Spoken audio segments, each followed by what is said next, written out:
So welcome to week 6 of this spring session. Give yourselves a round of applause. Come on now, Greg. Yeah. Hey, we're going to start something new. We're going to try just a couple quick announcements before we crank. You will notice once we get some time around the tables, we're going to put up a timer. Is that right, Josh? We're going to have a 5-minute timer. We're going to let you know we're on the 5-minute mark. And we're going to put a timer up there, so when that ticks down, you guys can be, as you're chatting, you can be like a group of friends chatting. You're going to see what's going on instead of us yapping at you. Does that make good point, Eric?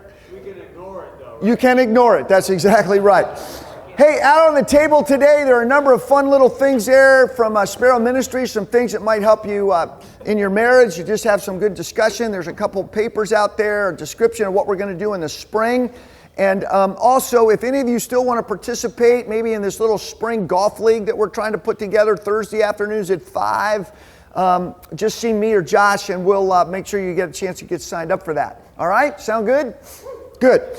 Hey, today we're going to continue on in our time talking about drift. And today we're going to do something on financial drift. And I want to tell you how excited I am and looking forward to this for more than one reason. But my good buddy, when we think about these series that we're doing and each week what we do, over the years, you guys know I've typically been the one who has facilitated a lot of that, and very, very gratefully done so. We're going to keep in the saddle, keep working and doing things, but as we go into the future, we know that we've got to have other voices, and the good news is there are many, which is really great.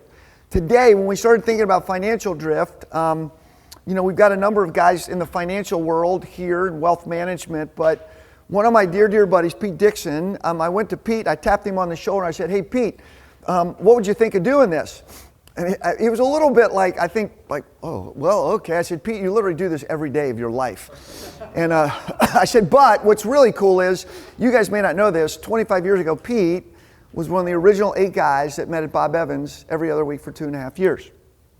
And Pete and his wife Vicki have 3 wonderful children, and we've been privileged to walk some life together and talk about a lot of things. And so Pete and I jammed over a lot of this, and he has pulled some stuff together, and he's going to lead us into a discussion and some thoughts today in a world where he spends all of his time helping people think about what do they do with their resources.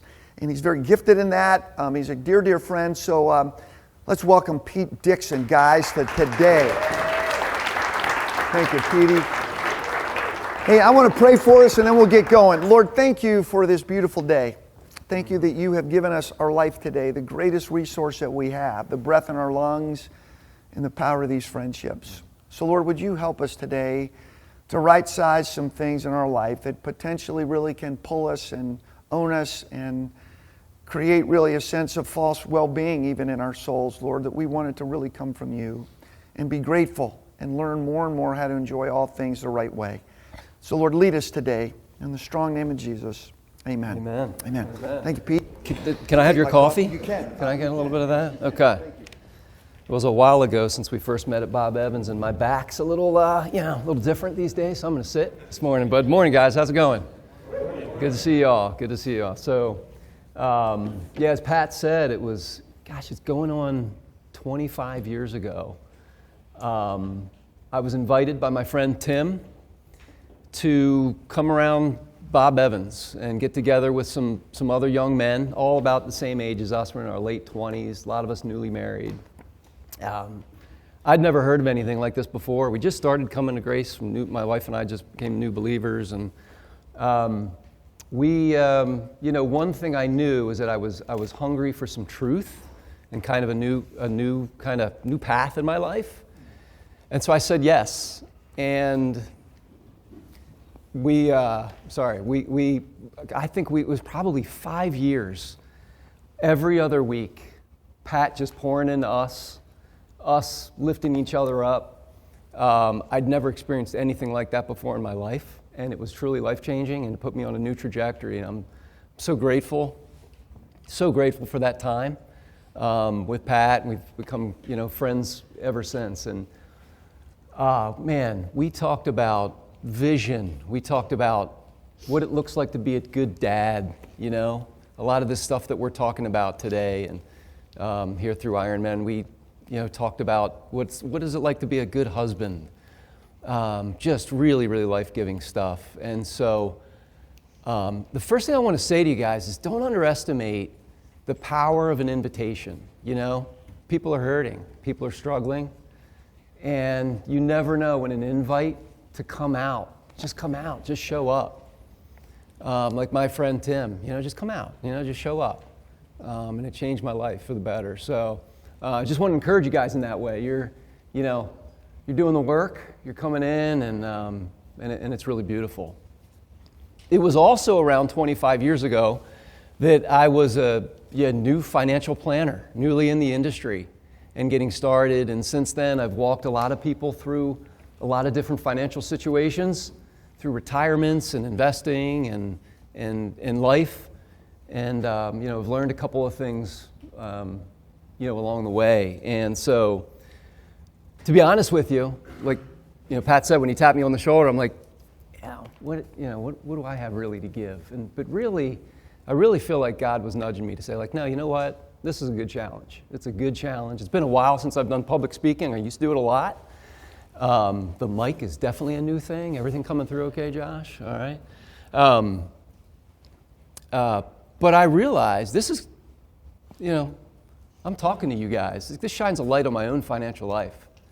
And so there's some things that we need to get in order. And I'm going to talk about that a little bit today, kind of getting our financial houses in order a little bit.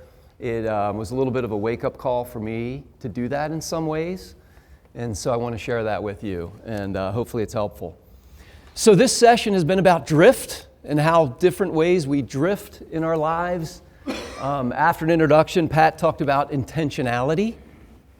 And then Jordan came back and did an amazing job talking about spiritual drift, how we drift spiritually.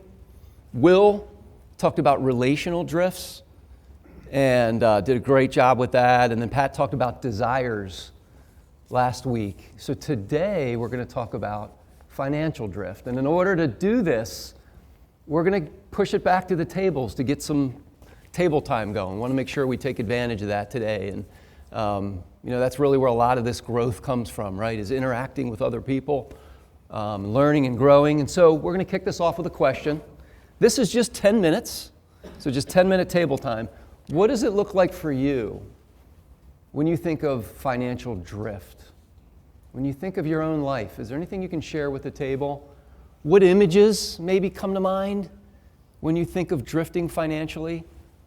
Maybe some memories that come to mind. So 10 minutes, going to get the juices flowing a little bit here, and then we'll come back. Sound good? All right. Statistics on the board, and then we'll come back and talk a little bit about what everybody's been talking about. Okay.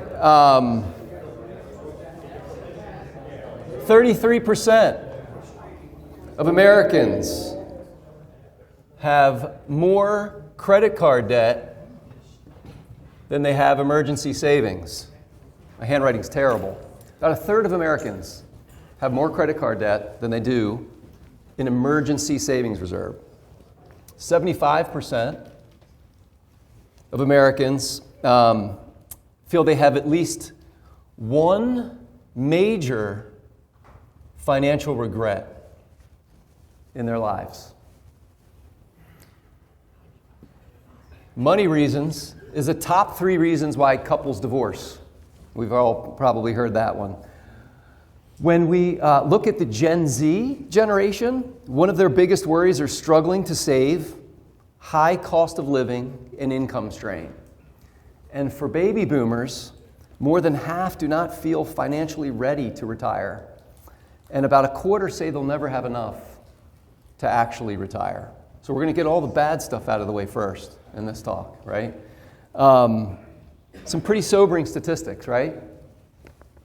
What was some of the stuff that you guys talked about around your tables? Anyone want to go first? When they think about financial drift and what it looks like to drift financially, we had a lot of good stuff at our table. Anyone want to? Yeah, in the back. So I was talking about my wife and I, our big drift is the budget. Like, we've been examining our budget yearly, like, Yeah. comes and goes, and, Yeah. that's where I find everything Good. Yeah, thank you. The budget, the B word. I'm going to talk about that. I'm going to talk about that for sure. Yeah. Impulse buy. Impulse buying. Yeah, we see it. Anybody want to buy a love sack couch? I haven't heard of a love sack couch, but that's awesome. I love it. Yeah, week 1, Pat talked about, I see it, I want it. You know, there was a progression there too, but that was the summary version. Really good. Good stuff. Anyone else? Yeah, George. Throwing out the concept of, how much is enough? Yeah. And Dave made the comment that comparison is the thief of joy. Look at the other guy and what they have, and just get wrapped around the axle. Really good. Comparison is the thief of joy. And how much is enough? And Dave also pointed out that today's Lectio 365, anybody listening to that, Lectio 365? We've been listening to it for years. It's great. I've just come back to it recently. Today's is about how much is enough.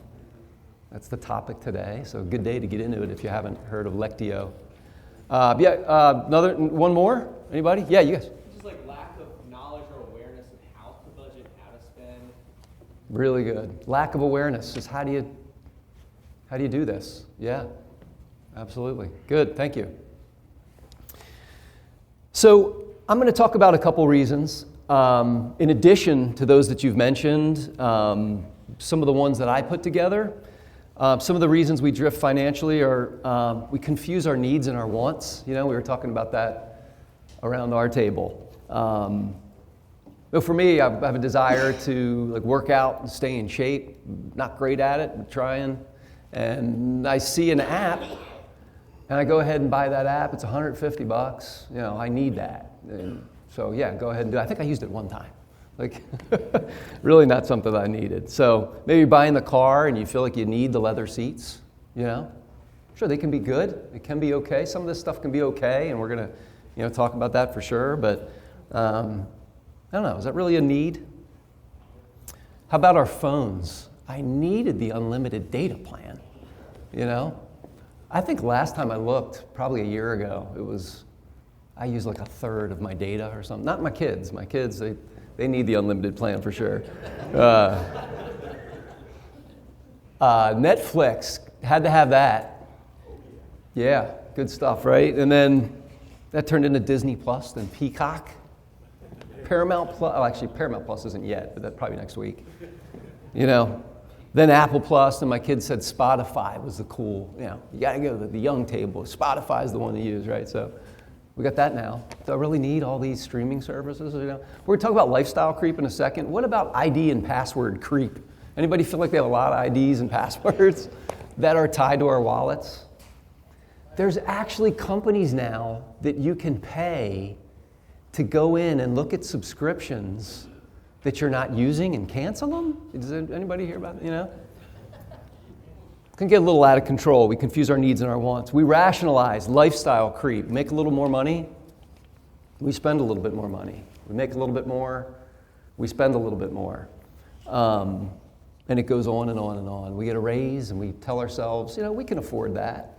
Although there's not really a check to discover if we really can. So we rationalize. We allow old and irrelevant scripts about money that run in our heads to take over our minds.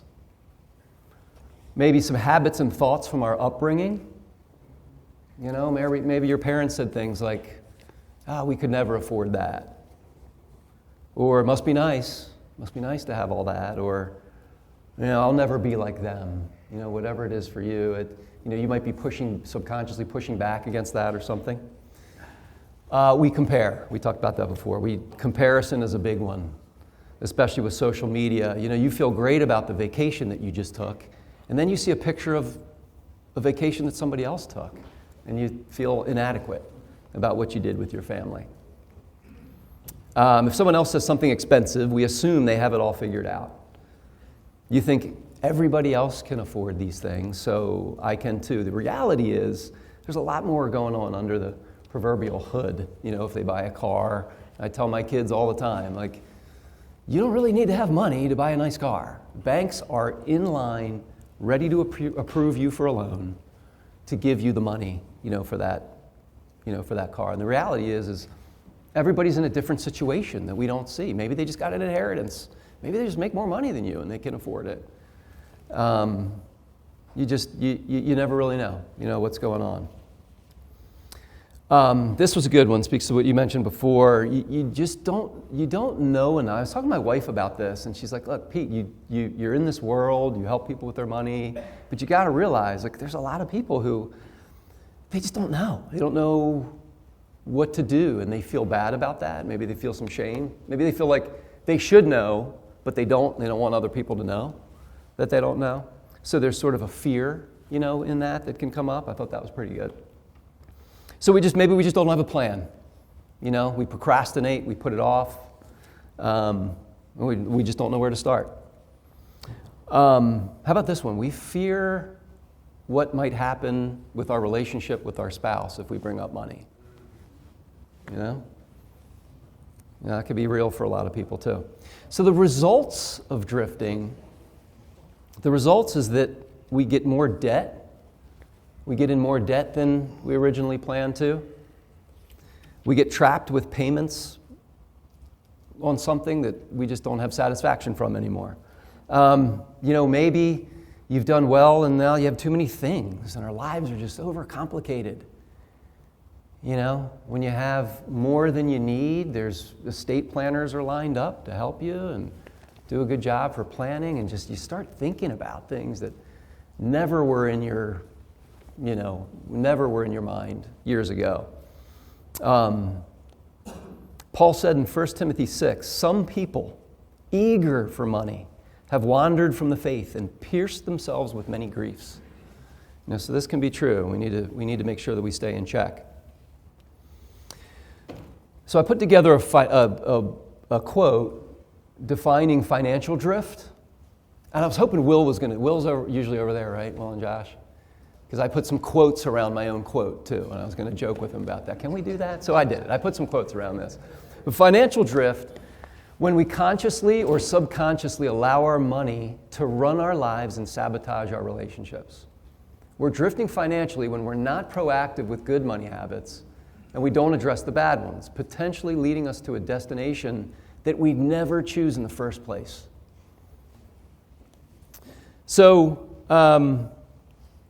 that's my definition of financial drift. And I want to turn it back to the tables now with a couple of questions.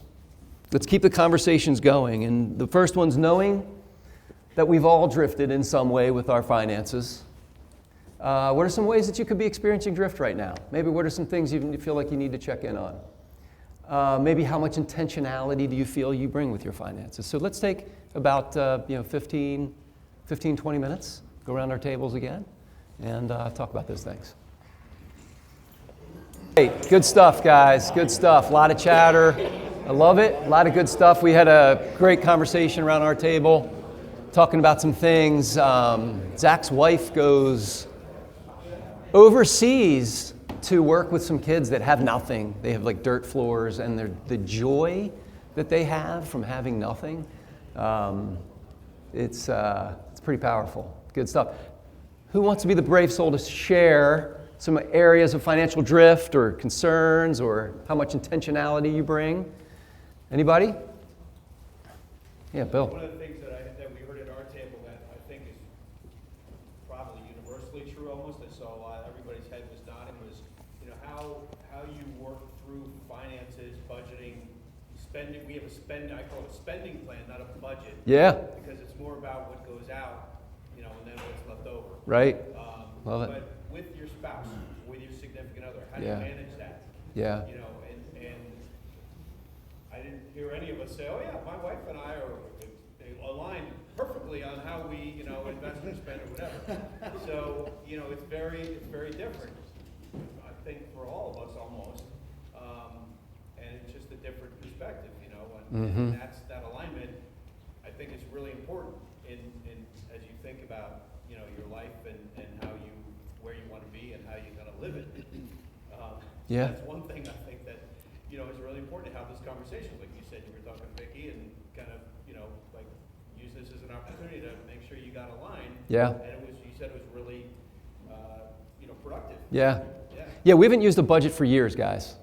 Or you can start leaving the room now. Like, okay, who's this guy? 25-year financial planner? Have not been budgeting for years. I'm going to share that in a couple minutes. Yeah, thank you. How do we get aligned with our spouses? Any others? Yeah. On the same topic, just like lack of clear communication of like what money is actually there and what money's yet to come in. So like a lot of guys, people like get commission, which is different every month, and so there's a different expectation or a thought of like from the spouse, like, oh, we have this much money this month because this is what you brought in last month, but it's not there yet, or it's a different amount. Yeah, good, thank you. Lack of communication. Irregular income, how do you handle that? If a commission comes in, we have a couple guys at our table are in real estate, so they may go months without income and then they get a lot of income. And how do you handle that, and how do you communicate with your spouse? Good. Well, we talked about like handling the unexpected, like what happens when you get a big bonus? Are we just spending it because we don't have a plan for it? What about the big unexpected expense? Are we able to tighten up afterwards to? Yeah. Emergency reserve. Yeah. How do we prepare for the unexpected? Yeah, that's good. All right, one or two more. How about this side of the room? Anybody? Good. All right, well, we're going to spend the next half hour or so. Let's get into some of the good stuff. And not that this is, it's all been great, but how do we stay on track? How do we keep ourselves from drifting? And I got a couple letters up here, GSG.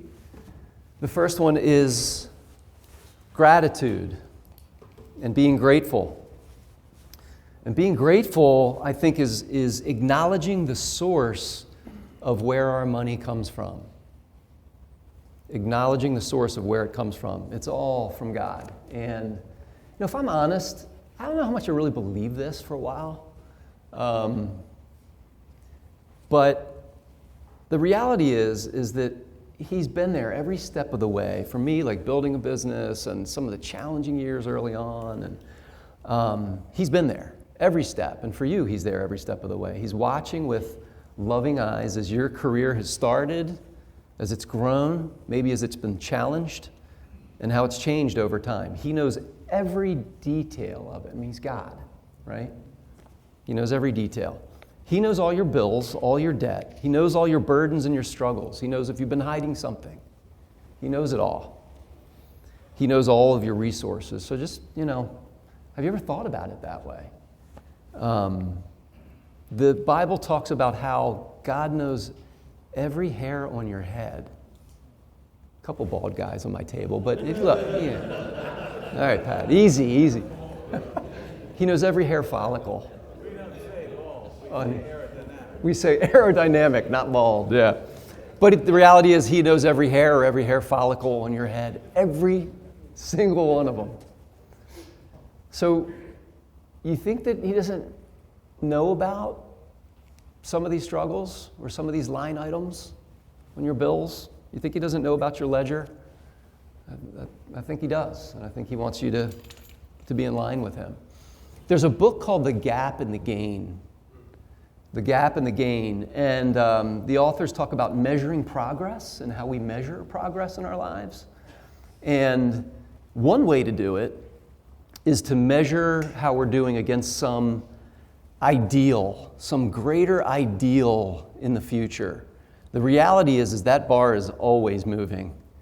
There's study after study shows that people who make a certain amount of money, they say that they'll be happy when they make this much, right? And then when they get there, are they happy there? No, they'll be happy when they make this much. So we're measuring our progress against a moving target. And the result is continual dissatisfaction and unhappiness. Whereas if we measure our progress from where we've come from, right? And how God has blessed us over the years, that can be really helpful. And the reality is we have a choice in this. We either can look at all that we don't yet have or look at how much we have today and remembering where it came from. So gratitude, being grateful for that, is the first step. And look, I know everybody's all over the place in this. Some of us, maybe we didn't have a job and now we're gainfully employed. We can look at that with gratitude. Or I can remember early on seeing another husband taking their family on like a week vacation, and like, how do they do that? How do they pay for that? Like, that's, and now once in a while we can go away and I can take my family. I'm grateful for that. Maybe you couldn't buy groceries, and now you can. You can be grateful for that. Maybe in the past you couldn't give anything away to charity, and now you're able to give a little bit, and that gives you satisfaction. So, number one, being grateful. Number two is this word, stewardship. Stewardship is the notion that we're going to take care of what we've been given. By definition, stewardship refers to, I looked this up on AI told me this, so not my own, but stewardship is the careful and responsible management of something entrusted to one's care, such as resources or property. The careful and responsible management. When we understand whose it is and who gave it to us, we can't help but want to take good care of it. I think of maybe if you've ever received a gift, and to somebody else, it's not really a big deal. Whatever it might be a trinket or something handed down from your grandfather or a loved one. And to somebody else, it doesn't mean anything, but you take good care of it. You know where it is. You are, it's important to you, and you want to take care of it. And it's no different. Stewardship is no different. When you understand who gave it to you, you just naturally want to take care of that. And that's really a good thing. We instinctively want to take care of it too. So I think this area of stewardship, this is where financial planning hits the road, where the rubber hits the road, right? How are we taking care of? And a couple of practical things, a couple of times budgeting came up. I mentioned the B word. I love, Bill, you mentioned you call it a spending plan, and I love that, how are we going to spend our money? And so for years, my wife and I didn't have a budget, as I mentioned before. And it was fine, things were taken care of, and we had margin. It wasn't like it was completely irresponsible, I guess, or at least that's what I tell myself. But things worked out, and the reality is my wife, there's probably a little more tension than there needed to be in our relationship because of it. And, she was probably in the dark a little bit more, and so we'd look at stuff, and, once in a while we'd look at accounts or things like that, but didn't really have a plan. Maybe some irregular income early on. I would go and, buy something, and for her, she just didn't know, it wasn't exactly helping. We called this a strategy. It was not a strategy, but we played this game. Remember when you were a kid in the pool and you would play red light, green light? Remember that game where red light, everybody stops. Green light, people would get closer to you, and it was this fun game. We did that with our finances.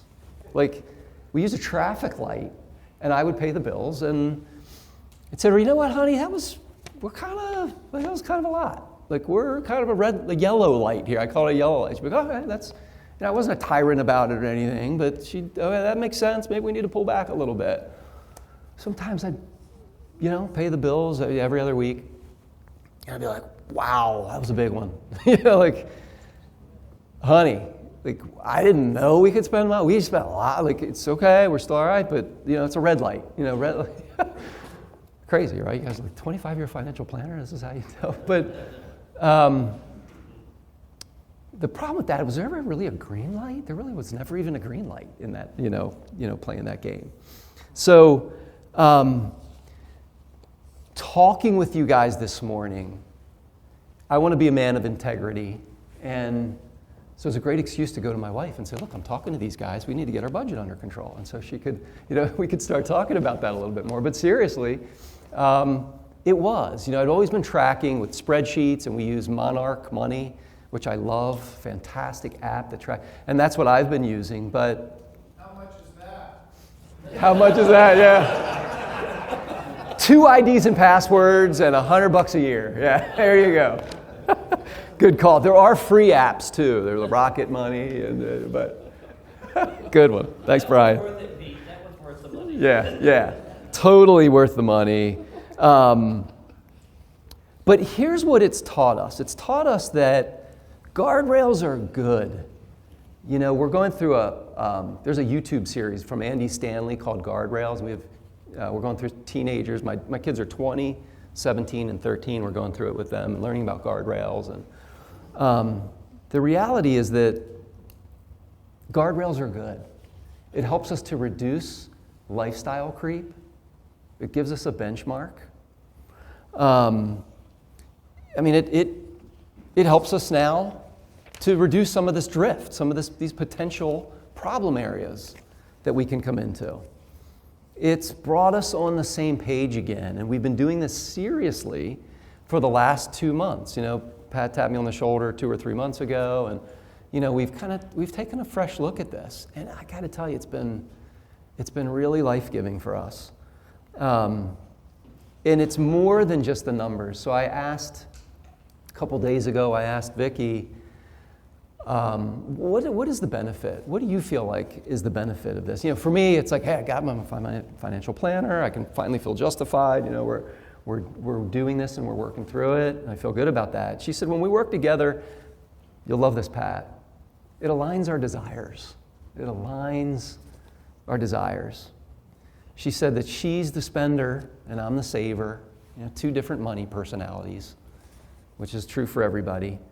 And she said this. She said, our hearts align. You know, she said, our hearts are aligned. I'm like, you should be coming up here and talking Ironman, really. It was pretty cool. A couple of practical tips. I mentioned we use the app, Monarch Money. It works. What did you mean by that? What did you understand that mean by that? Our hearts Sorry. financially. She said that we get together, and maybe this will help Mani, the way that we go about this, a couple of tips, is that, and I learned this from a budget expert, that we get together once a week. Once it's set up, and once that it's going, and technology, you can do this on a pad and paper certainly, but technology makes this really easy. Once it's going, we sit down and we have a weekly date. I never thought a year ago if you told me we'd be sitting down weekly, I would say like, no way, but we have a weekly date. Then we get our coffee, open up the laptop, and we look through, we look through a couple of things. But here's what was really, really great about it that I learned from this budget expert. He said, set a timer. Set a timer on your time. This doesn't need to be an hour and a half thing. Early on, you might have to set it for 10 minutes. He suggests 5. And I got to tell you, it's really brilliant. It helps when you know the timer's ticking. When that goes off, just shut the laptop, walk away. You're done. You're done for the week. You know you're going to come back to it the following week. And so I think it's that connection with our hearts aligning for her. You know, for me, I would say, our financial, our budget's in track. You know, for her, it was a heart thing. And if I'm honest, it is for me too. Our hearts are aligned in what we're looking to spend for the upcoming month. You know, we now know that in this area of going out to eat, we're going to do this much per month. And as it gets closer to the end of the month, we know where we are in our budget, in our spending plan. We know we said this. It could be any number, guys. It could be any number you make it ahead of time, and you can adjust it for sure. You can adjust it early on. It doesn't have to be, too technical or restrictive. But what we added last week was when we get started, right before we start the timer, we pray, and that's been amazing, just to thank God for the resources to, and to thank Him and to have some gratitude in it. So it's given us a green light. Like I know now February is coming to the end of the month, and I was just looking at it last night, and I know that, we have some margin left in a category of going out to eat. And before, it's like, I didn't know where we were in relevance to a benchmark, but I know, look, we got some margin. We know exactly what we can do, for the weekend, and that's pretty cool. Yeah, Josh. What was it like for you, a financial planner, and then bring that back to a marriage.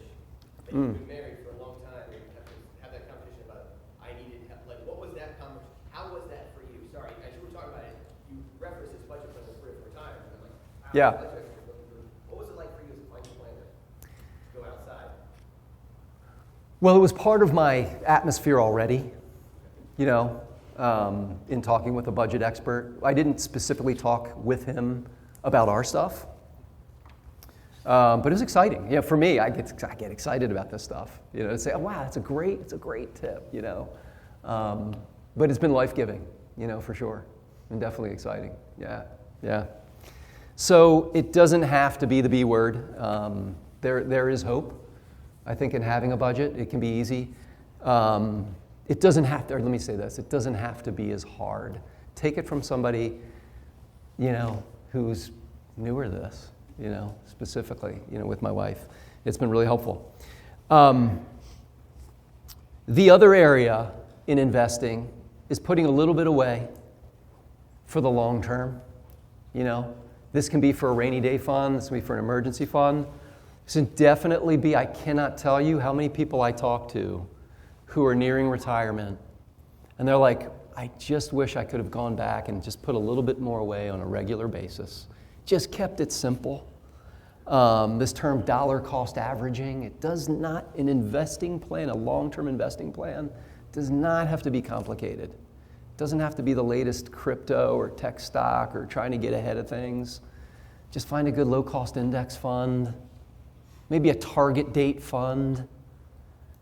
Put what you can away. If you can make it a percentage, great. But the power of compounding interest is real. Okay? It is absolutely real. And I see some heads nodding in the room. I talk to people, they're like, I can't believe I've saved up what I've saved up. And I'm ready for retirement. I can't believe it. It's dollar cost average. Albert Einstein called compound interest the 8th wonder of the world. And Dave at our table was sharing this with me. I didn't know he also said this. He said, he who understands it earns it. He who doesn't pays it. And I thought that was just great, and it's so true. Put away what you can. In Proverbs 13:11, it says, wealth gained hastily will dwindle, but whoever gathers little by little will increase it. And it's so true. And it doesn't matter where you are in your age or your plan, just getting started, putting something away, trying to make it a percentage of your pay, if you can, really makes a difference in the long term. So we want to take care of what we begin with stewardship. The last one, generosity. The Bible talks about how God loves a cheerful giver. And how do we practice generosity? We lean in and we trust that He provided it in the first place, and that we can use our resources to help people in need. There's a lot of it. There's a lot of people in need. We invest in what God is doing and through other people so that He can multiply our generosity. Being generous has nothing to do with how much we make. We heard the story in the Bible, the story of the widow who gave everything. She hardly had anything, and she gave everything. I think, God, He doesn't really need our money, right? I think He's bigger than that. He doesn't really need it, if we're honest. What He's after are our hearts. He's after our hearts when it comes to our finances. As we've been talking about in Drift, He's after our hearts in every area of our life, but certainly with our finances. And what's neat about, to get back to budgeting, in the area of generosity, is like for us, for the first time, we can see where that line item is in relevance to other expenses. And that's pretty cool. In this competitive way, we can kind of look back and be like, I want to make this line item more, I want to give away more than what we're doing here. And I think we can do that. And so that's given us some hope. And it's been really exciting. So generosity. Gratitude, stewardship, and generosity. And the goal here, guys, is not to be restrictive or to hold you back, right? But it's to give you freedom. And it's to give you peace of mind. And most importantly, One of the things we've been talking about a lot with drifting is Paul talks a lot about being content. Wouldn't it be great if we could have contentment, contentment with our finances? And so in Philippians, Josh, you could, Philippians 4:12, Paul wrote, I have learned the secret of being content in any and every situation, whether well-fed or hungry, whether living in plenty or living in want. And wouldn't that be great if we could all feel contentment? I'm learning. We're all in this together. But I think step by step, taking care of the little things can really lead to the bigger things. So back to table time. We're going to take a few minutes to talk about, with this, with all that we've learned today, all that we've talked around our table, what's a takeaway? If we could take a couple minutes to talk about what is it that we want to take from today and really give some thought to. Maybe it's I want to get back to a spending plan. Maybe I want to look into some of this technology, or just, use ChatGPT to say, look, tell me about what a spending plan looks like. All the answers are right there for you. They'll put together a zero-based budget for you, all for free.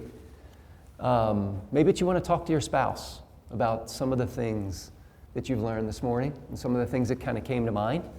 But what is one takeaway that you think you can do? If you could take a couple minutes, about 5 minutes, and then we're going to come back, okay?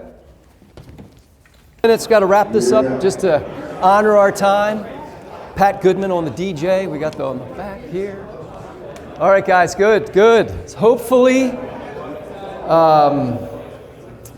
just an announcement here. This came just at the right time. Wow, that's really loud. Just yesterday I found out about this. Aaron Ruhr normally is in our Thursday morning group, and he leads, if anybody's heard of Dave Ramsey, he leads Financial Peace University. These are great. One is coming up, and I think the handouts are around your table. So if you feel like you're just you, or you bring your spouse, I think they let you. Want to sign up for this. They're going to dig into budgeting. And it's really good. So learn God's ways of handling money. Something you can sign up for. So hopefully you guys are going to, at least maybe you have a takeaway for today. Hopefully this has helped you. And I want to just leave you with a final word of encouragement. Remember before where I said this process with my wife and talking with her, that she said our hearts are aligned in it. And that was really an epiphany for me. And it was really beautiful. Well, what if what God really wants is for us to align our hearts with Him in this? And so that's my encouragement for you. I think He does. I think He wants to align, He wants union with us as it relates to our finances. And so that's my prayer for you guys all. And thanks for having me this morning. Good. Pete, so good. As I was sitting back there just listening, I started thinking of, for Bets and I, almost 48 years of marriage and just our financial history together. And, we chose to do what we did, just like you guys. And there were times, man, it was really tight for a long time. We could have done other stuff. I chose to do what I did. But, it's really interesting how much the more monster takes over, isn't it? The M-O-R-E monster. So think about this. I remember a guy saying to me, we moved from Virginia to Baltimore. He goes, Goody, it's time for you to buy a house. I go, I can't buy a house. He goes, you need to buy a house. I go, I don't need a house. He goes, no, you need to buy a house. I go, brother, let me just go over this one more time. I don't have the money to buy a house, and I don't have to buy a house. What I do need is a place to live. That's what I need. And I need clothes, and I need food.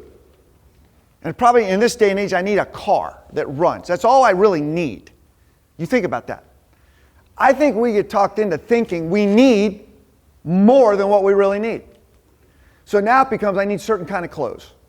Now I need a certain kind of house. It's got to have a little bells and whistles. And again, I'm not against any of that. What I'm saying is, in Hebrews 13:5, what Pete so beautifully led us in, it says, be free from the love of money. Not money, but the love of it. Because I think the love of it creates an illusion that can actually do things for us on one level that it really ultimately can't do. Now, can it make life easier? Yes. Nicer restaurants? You bet. All of that's fantastic. It really is. But bottom line, if I'm looking for money to ultimately do for me what only the Lord can, I'm going to ultimately be frustrated. I think we just will be. You know, like I've been saving a little by little by little by little by force over a lot of years. It's interesting. I still wonder, is that enough? Is that enough? And then I hear the Lord go, Goody, have you ever not had enough? It's this gratitude. Have I ever not taken care of you? Like consider the lilies of the field. They don't toil or wonder. How about the birds of the air? And so I think the invitation is like when Betsy and I have gotten into this thing over money, it's never about money.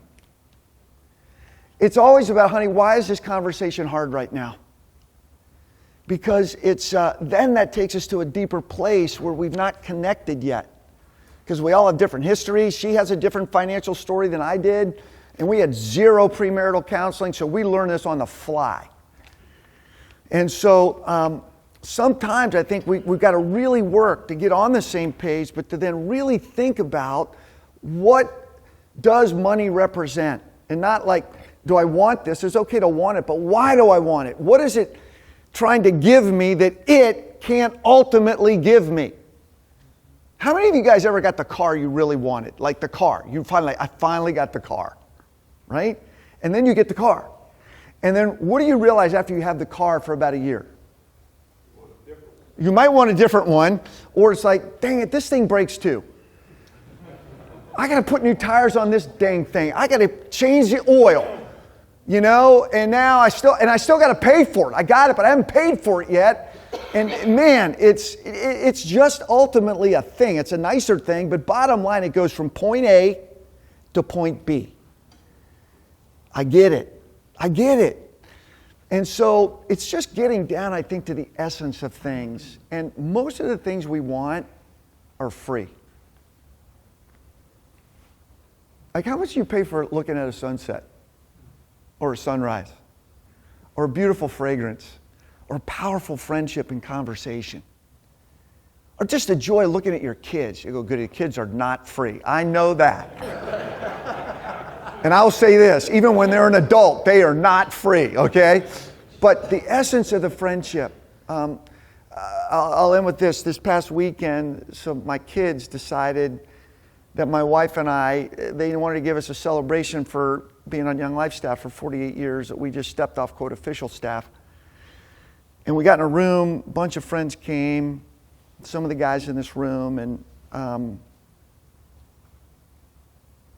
there's not enough money that could have paid for that night. And at one point, unexpected, my grandson got up. My oldest grandson just shared some thoughts. You couldn't have, there's not enough money.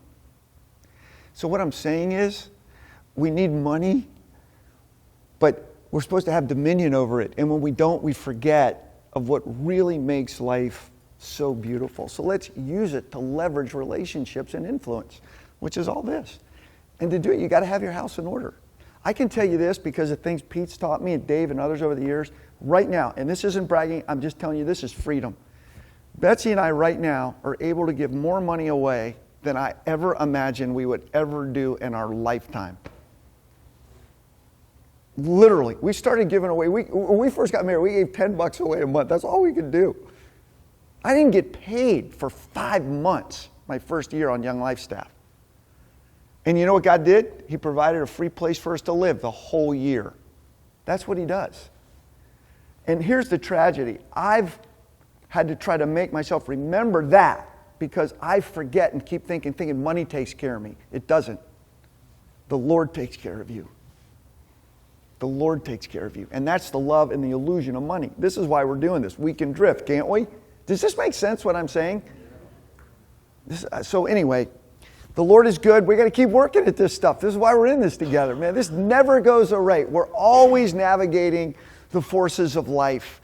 And this is why we're having brothers. Like, I hope you guys keep talking about this stuff together because we need to keep reminding each other.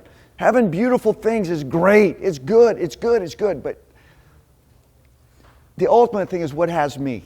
That's the point. To enjoy it with an open hand.